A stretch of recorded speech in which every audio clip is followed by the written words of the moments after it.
and welcome. I'm trying to learn social psychology, today conformity, and after we've done it, we're gonna do leg injury prevention training. And if you participate in the leg injury prevention training, then it's really your own risk. The book is from the 90s and it is a US American, and we're reading it now for a second time. Now we're trying to go over the text and find the 5, 6 or 10 things which are argued here and try to say them in our presentation. Sports fans spread the wave around the stadium and chanted defense, and in a spectacular show of union.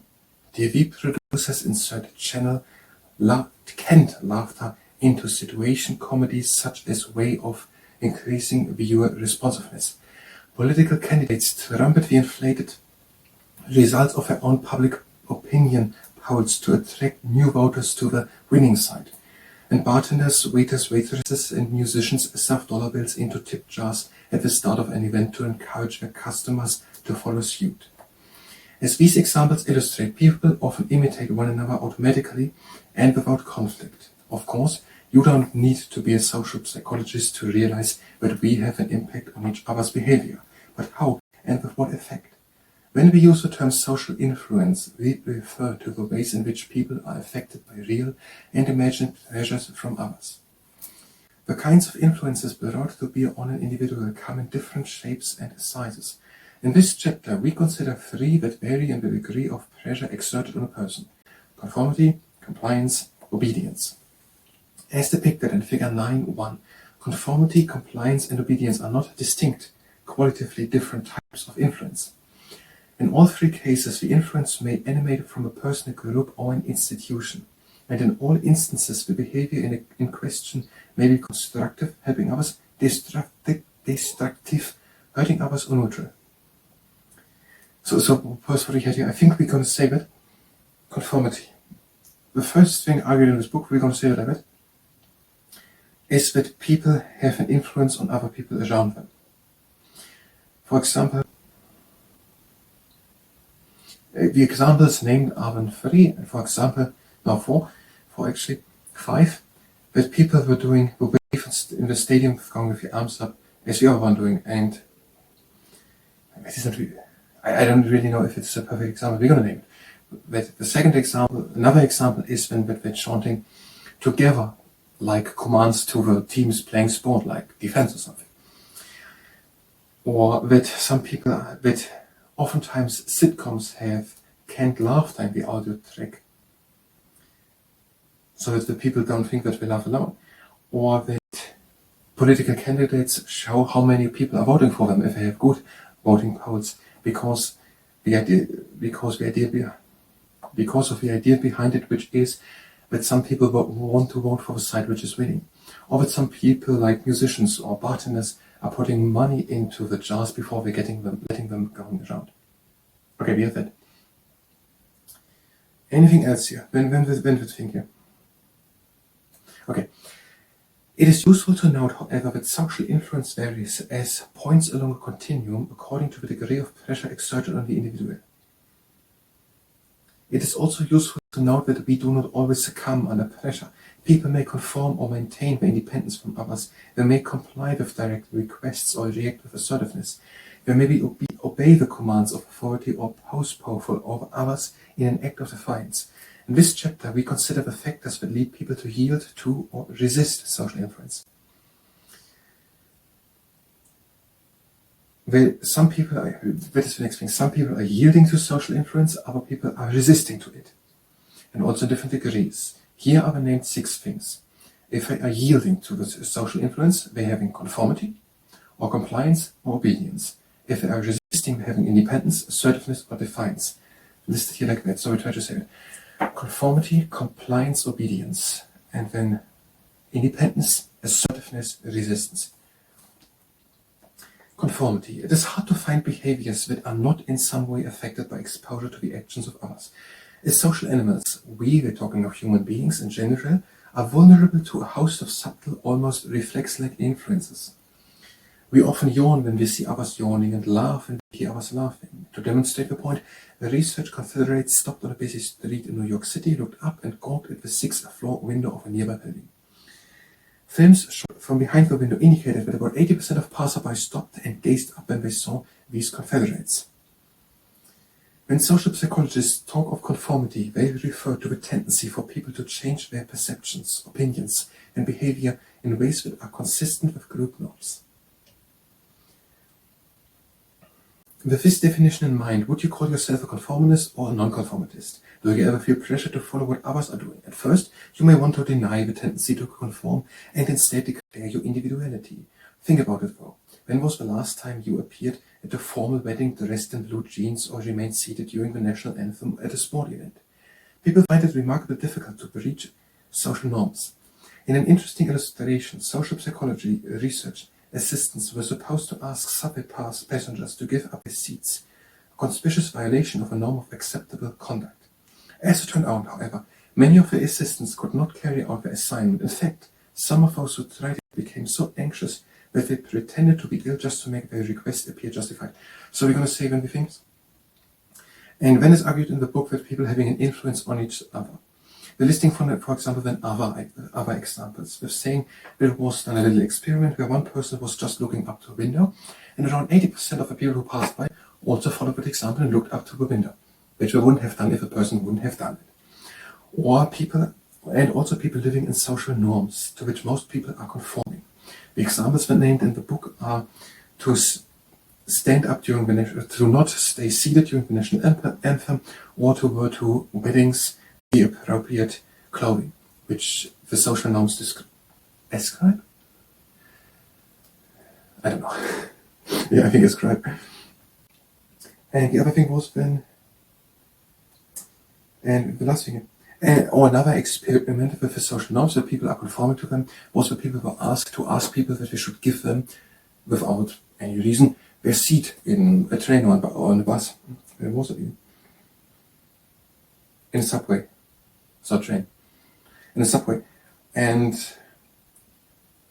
the people did not want to breach the social norm, and they pretended that they had an illness, so that they could ask, that they have a reason for which they could ask.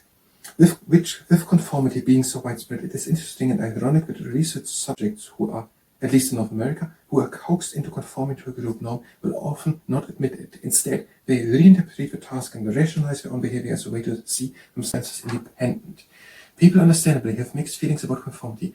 After all, some degree of conformity is essential if individuals are to coexist peacefully, as when people assume their rightful place in a waiting line.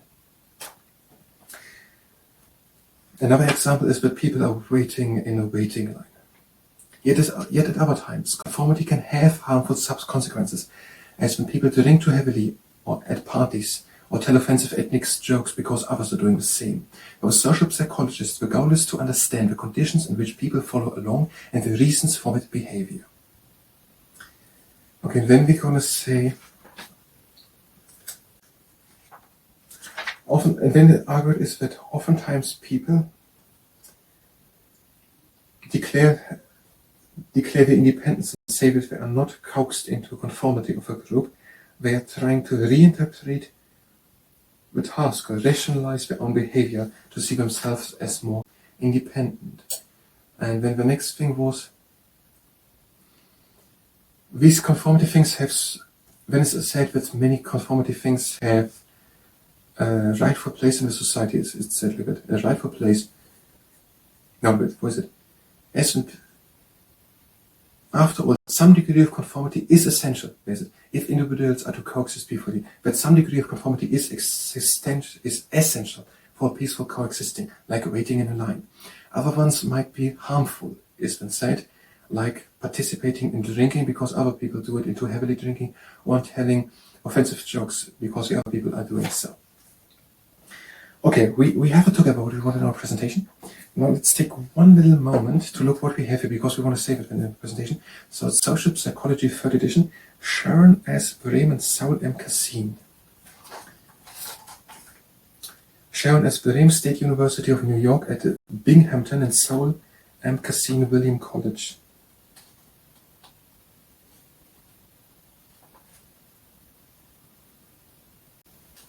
So we're searching Sharon and Saul. They are not named here under the first editors. But I think these are the people who wrote it. Sponsoring editor, senior associate editor, senior product editor.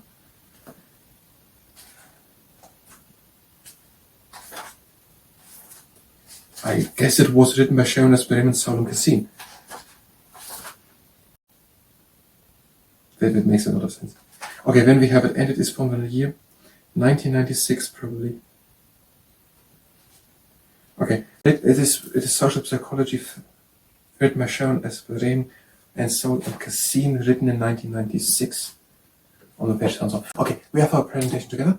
If you were here for social psychology, you can go directly to the next part where we try to make from our presentation and name these things. These things with the 6 things, with the sides, with conformity, compliance, and whatever it was, obedience and independence, assertiveness and resistance, or whatever it was. And these are things with the examples, the other examples, and a little bit in the middle. So where we try to save it. If you stay here and participate in the leg injury prevention training, and that's what almost. Good is stable setting your leg and swing the leg in front and to the side.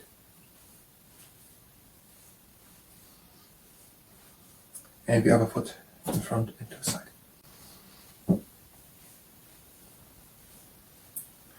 And foot in front and back. The other foot in front and back. And the leg up to the outside, breathe in. Middle and down, other leg up to the outside, breathe in. Out and down, leg up, hands out, over cross. Middle, over cross. Middle and over cross. Leg up, over cross. Middle and over cross. Middle and down. One leg to the side, lift it off the ground, place it again onto the ground. Other leg to the side, toes up and down. One hand on tummy, one on lower back, lift one leg in a straight line up. Pull the toes in and try to bring the leg higher up. Control with the hands that you don't fall back. And pull it. Other leg.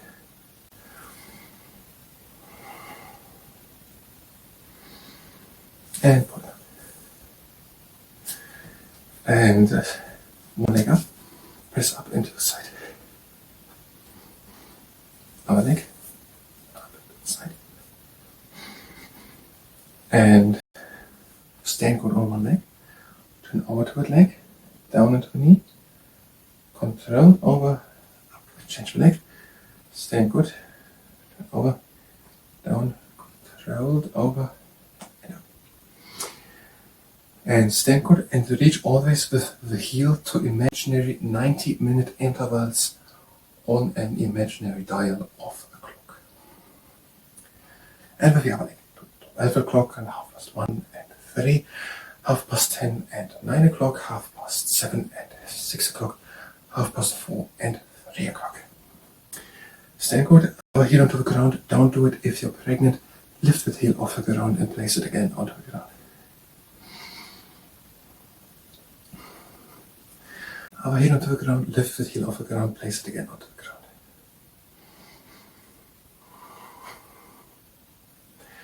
And stand good, one leg up and down. Other one up and down. Legs a bit apart, breathe in the arms up. And breathe out, sink down. Hands onto the ground, come with the back up. And roll slowly and around with the round back up. And we drop the back foot shoulder up. In the arms up. Out, sink down. Hands onto the ground, come with the back up. And roll slowly up. And the backward shoulder roll. And have a good standing leg. The arms to the sides, one leg up. And lean the front. And your back. And another time. And pull the knee in and out. And change the leg. The other leg up. And come in front, the legs up. And back. Another time. Pull the knee in, out. And back. Legs to the sides, breathing it out. And out. In and up.